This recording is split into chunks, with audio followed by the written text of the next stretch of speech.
अखन अहाँ सब देख रहल छै यूट्यूब चैनल मिथिला टाइम्स।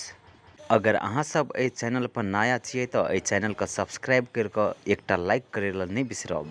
और अखन जे अपने सब देख रहल छियै ई दृश्य कोन जिला के छी, ई रोड कोन ठाव के छी। अगर ई ठाव जानै छियै तो कमेंट में जरूर लिखब।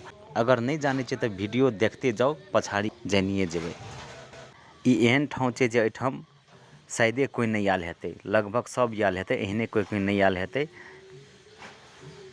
अहाँ सब देख रहल छियै अखन जे ई दृश्य कोन जगह के छियै और जे छै ई कते बड़का पुल छै देख सकै छियै।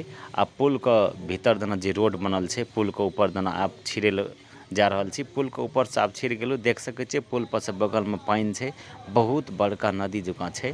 तऽ अपने सब देख रहल छियै अखन पुल पर छी, जा रहल छी और अगाड़ी में एकटा ट्रक आबि रहल छै। और कमेंट में जरूर लिखब जे कोन जिला में पड़ै छै आ कोन ठाव छी और ई कोन पुल छै से कमेंट में जरूर लिखब। और अखन वर्षा के मौसम छै और अखन तो पानी पड़ रहल छै, अपने सब देख रहल छै जे ई